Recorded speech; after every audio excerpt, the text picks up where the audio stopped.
Again, I know I just asked you this, but I'll kind of ask it on the record now. About how long ago did you leave Venezuela? It was about 2014 when my son was 1 year old. I couldn't stay more because I was in a point where if I didn't have diapers and we couldn't buy them, or anything, and I had to like, hey, I have milk, do you have diapers? So we started like trading things to try to survive, and I just didn't want to put my son through all of that, so I thought that the best thing was trying to leave. Okay. Let's make sure you're still in frame. Perfect. And I know you said that you had some family that still live in Venezuela. I have a lot of family that is still live in Venezuela. I have uncles and aunts and cousins. My brother, my younger brother, he still lives in Venezuela. Now, obviously, I know everybody in the world, and I'm sure your family in particular, have been watching the news of what happened over the weekend in Venezuela. And I know there's been a lot of conversations about, especially with people in this country that maybe not aren't a fan of what we did, what the military did in Venezuela, removing Maduro. But from what I understand, there's a lot of Venezuelans that are ecstatic with the way that this Okay, so we need to set a record and make it clear in here. Of course. And this is the most important thing.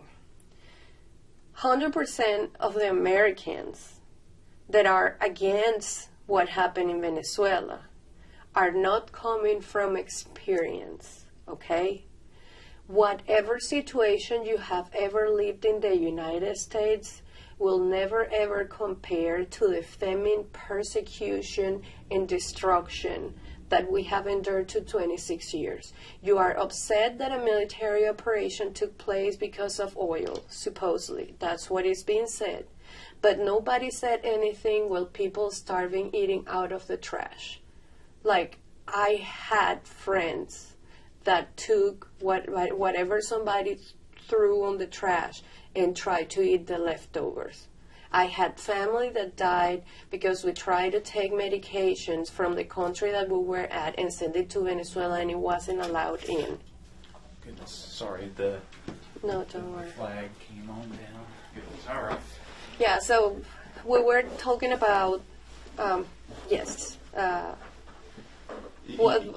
how Americans have seen this. And we see it as salvation, honestly. That's the way we see it. We see it as the opportunity to hug our family again. Because, I'm sorry. We fought way too hard. And we were either killed, run over by their tanks, taken to prison and disappeared. People that I studied with, they just disappeared. They just took them away. They vanished them. If you were put in notice, we know who you are. We know that you are protesting against us. We are going to come and take you. I worked for the government, for a bank in Venezuela, and they ran a list, and we had to, in any government, wherever the president was going to be, we needed to be there in slotted times because we needed to make it look like it was full. So an American that hasn't lived the terror of socialism will never understand what is going on right now. I don't care if you have a master's degree in whatever. Unless you live it in your own skin, you won't ever understand it. And I think it's terribly disrespectful for anybody to tell a Venezuelan how we should react to that. I think it's terribly disrespectful to the people that have died, saying that Maduro shouldn't be where he is. In 2011, and this is out in the news, like you can confirm what I'm about to tell you. In 2011, there was an overpass that is called Yaguno in Venezuela, in Caracas. And the people that were walking over that underpass, I was there with my mom. We were in the protest. We started to get shot at from the top, and the order was that anybody that was wearing the flag as a shirt or anything, we were to be shot. And one of the people that was shooting down at protesters, at Venezuelans, was Maduro. He was one of the people shooting down. And that is proven. And there are photos of him attacking people. So you cannot tell me that he shouldn't be there. Now, he's there. There are so many other things that he has done that he's not paying for. But America is making him accountable for the things that are threatening directly Americans. Like drug charges and everything. It's just the opportunity that we have before other crimes. He can at least pay for some. And we can have hope in freedom. When I saw the news, it was 5 a.m. I woke up and I read it and I couldn't believe it. And I was like, no, this is impossible. Let me read again. I just jumped and I started screaming and crying, call my mom, call my brother. I mean, we are happy. This is what we prayed for. This is what we dreamed for. We are not free yet. We need America to stay in Venezuela until all of the other bad guys are out. But without America, this wouldn't be fathomable. Like, it's just insane. Now, obviously, your family's still there. Yes. I know it's only been a couple days now since Maduro's been captured, but what is Venezuela like right now? So Venezuela is a good amount of happiness and fear.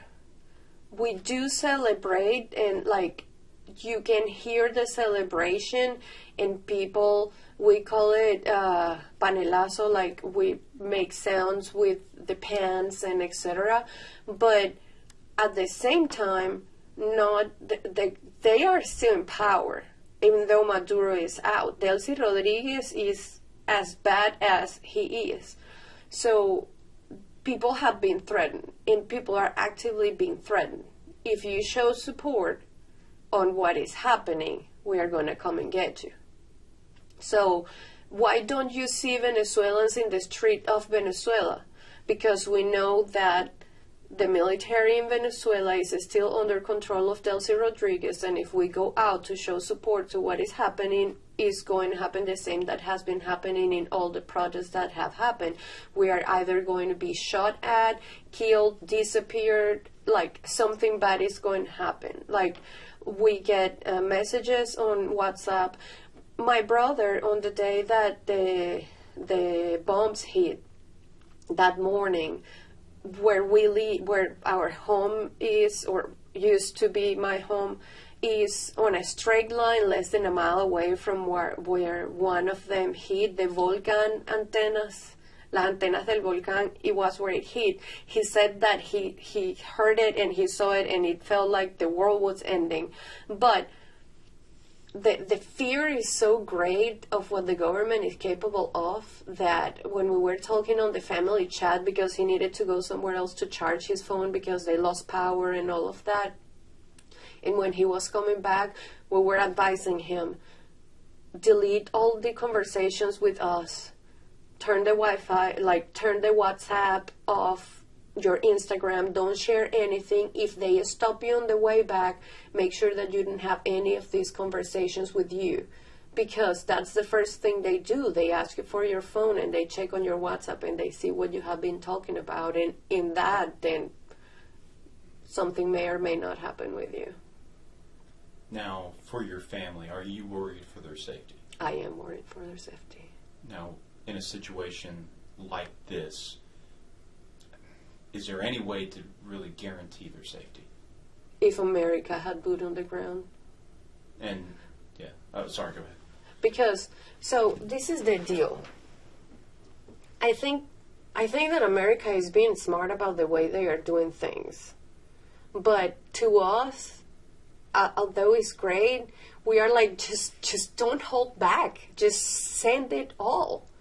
Because it's like, you just step on the head of the snake and you have it step down. If you move your foot away from the head of the snake, it's going to come out mad, biting all of us. So the danger is still present and fear is still there, but we have something that we haven't had in decades, and that is hope.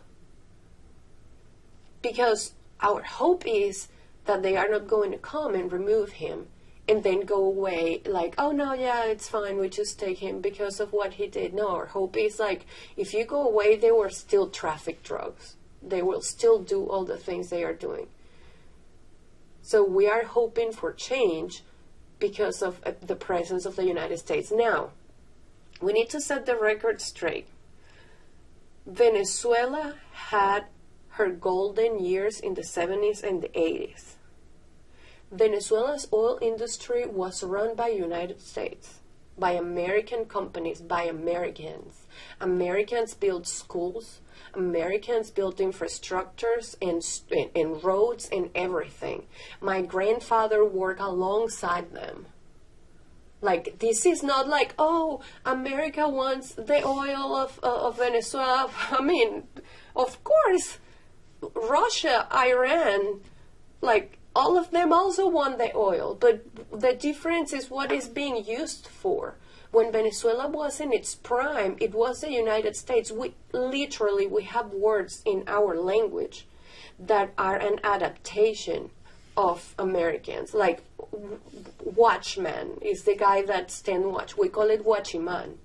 But it's because we were so close with the Americans in the 70s that were all the companies in the western part of Venezuela that were running the oil industry and its peak of the best that we became like one. And then what happened? In the late 80s, Carlos Andrés Pérez, that was the president before Chavez, then he decided to nationalize it. And that's when some of the companies started to leave the country.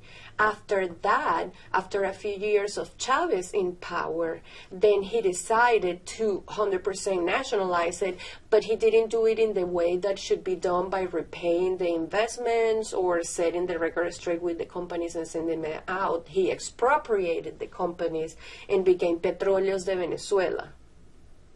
What happened? Total chaos, because not a single Venezuelan was prepared to work with the oil companies that they were left with. They didn't know how to work with their refineries. They didn't know how to work with the companies themselves.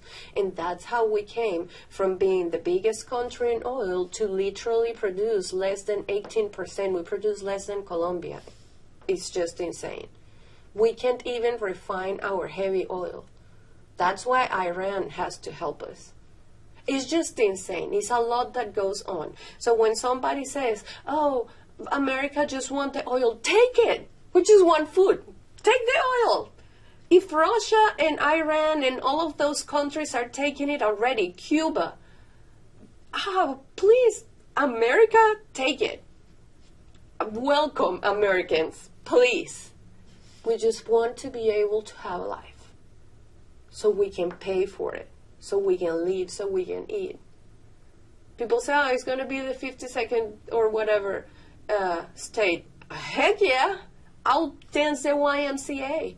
But because my family will have food on their plates, because I will be able to go and hug my brother. I haven't seen my brother in so many years. We are considered traitors because we left our country. Our passport means nothing. If you go back to Venezuela, you just go to jail because you're a traitor. Like, look what the vice president has said, Diosdado. If we get with that passport in Venezuela and we come from places like this, or we have ever said anything against the government, we're just going to be thrown in jail. The real reality is different. The real reality is different. Those Americans, free Maduro, that's not real reality. That's them living in their little fairy tale story that are going to have a rude awakening. That's the truth. Check one last thing on here. Just, I always get paranoid with my camera, but very powerful stuff. Very powerful. I think you've answered. I think you've answered everything that I've been going to ask. But is there anything else that you would like to add that maybe you haven't said that would be really important? I talked to my brother this morning that lives in Venezuela, and I asked him those words. I said, I'm having the opportunity to talk to somebody about the situation in Venezuela. If you had the opportunity to talk, what do you want me to say? And he said, I want them to know the truth. In here, we don't have a future. When we work, we don't work for a home. We don't work for a car. We don't work for future plans. I would love to have children, and I can't. Not because I physically can't, but because we cannot afford it. We work for survival, and sometimes that doesn't even happen. So the real reality is, as long as America continues on help, there may be a future. I may be able to go and see my brother again. Hey, it's so strong. I have constant nightmares that I am ripped away from my husband and I'm sent back at Venezuela, and I'm terrified of what they are going to do with me. And those are nightmares because I love my country, but how can I live in it? How can I survive in it? There is not even the chance for survival. I had to leave my country. I had to cross the border with a 1-year-old to Brazil. I had to hide my son in a car because the military police wanted to take us. Because we were trying to leave the country, they wanted to force us to stay. I left my country with just the clothes I was wearing and a little bit of diapers and milk that I had left. Don't you dare telling me that this is not a reason for celebration. When I first come into the United States, I cried and had to turn around to my husband and ask him to please help me to open the shower because I didn't even know how to open the shower.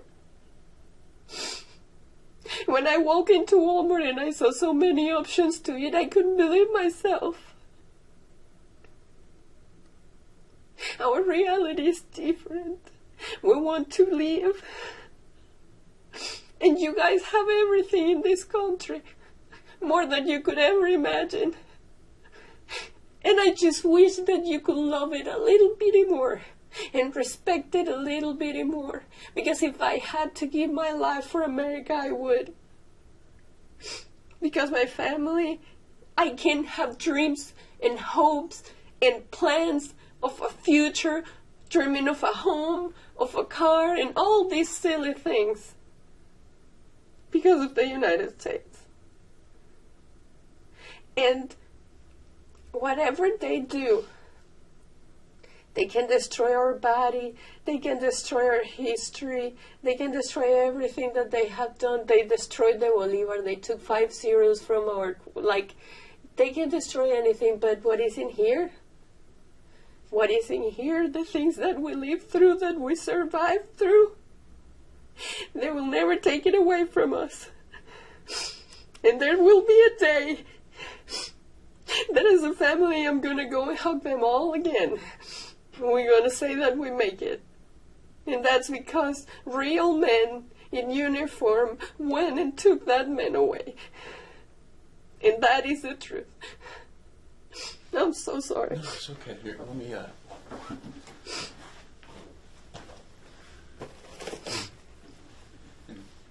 Thank you so much. I'll go ahead and turn this off.